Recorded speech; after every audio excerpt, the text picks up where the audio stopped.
Michael was one of a kind. I thinking back to when we met and the many times that we spent together. And whenever we were out together and there would be a picture taken, there would be a caption of some kind. And the caption usually said something like an odd couple or an unlikely pair. But to us, it was the most natural and easiest of friendships. I was 13 when we met, and from that day on, our friendship grew. Michael always knew that he could count on me to support him or be his date, and that we would have fun no matter where we were. We had a bond. And maybe it was because we both understood what it was like to be in the spotlight from a very, very young age. I used to tease him and I'd say, you know, I started when I was 11 months old. You're a slacker. You were what, 5? Both of us needed to be adults very early. But when we were together, we were two little kids having fun. We never collaborated together. We never performed together or danced on the same stage, although he did try in vain one night to unsuccessfully teach me the moonwalk. And he just basically just shook his head and crossed his arms at my attempt. We never filmed a video or recorded a song, but what we did do was laugh. It was always a competition to see who could make the other one laugh more or be sillier. Michael loved to laugh. His heart would just burst out of him when he was laughing. He adored it when I did silly imitations or told him stories about my life. MJ's laugh was the sweetest and purest laugh of anyone's I had ever known. His sense of humor was delightful, and he was very mischievous.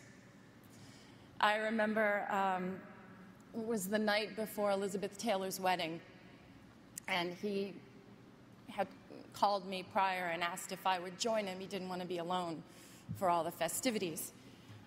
And it was the night before the big day, and Michael and I tried to sneak in to get the first peek of the dress.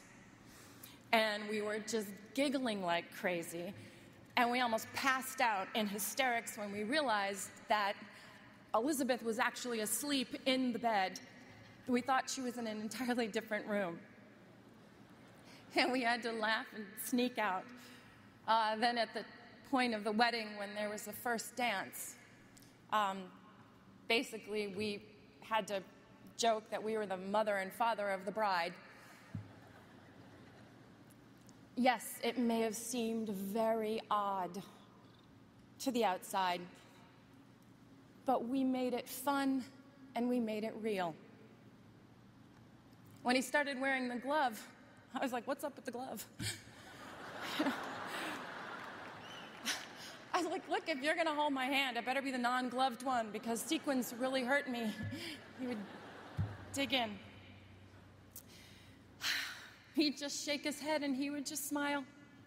He loved to be teased. Seeing him smile made you feel like everything was going to be all right. To the outside world, Michael was a genius with unchallenged ability.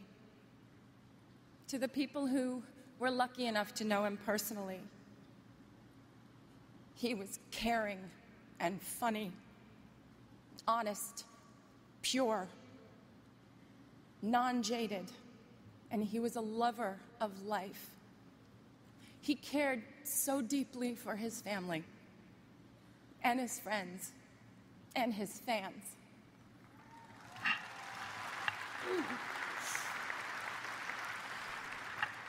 He was often referred to as the king, but the Michael that I knew always reminded me more of the little prince.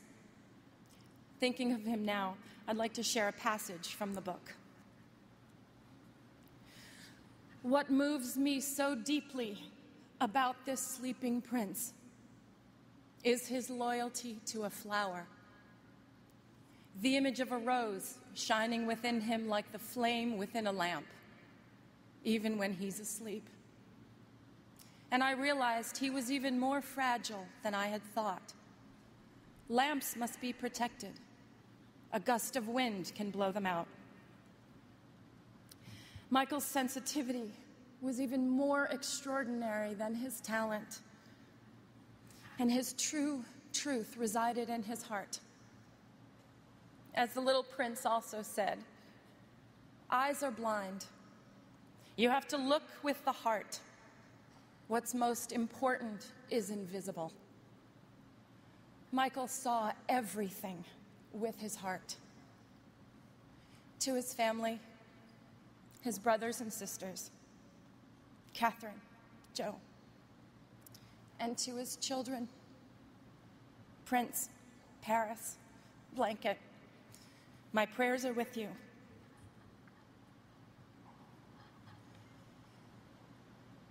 Michael's favorite song was not one of the countless masterpieces that he gave us, but it was a song that Charlie Chaplin wrote for the movie Modern Times.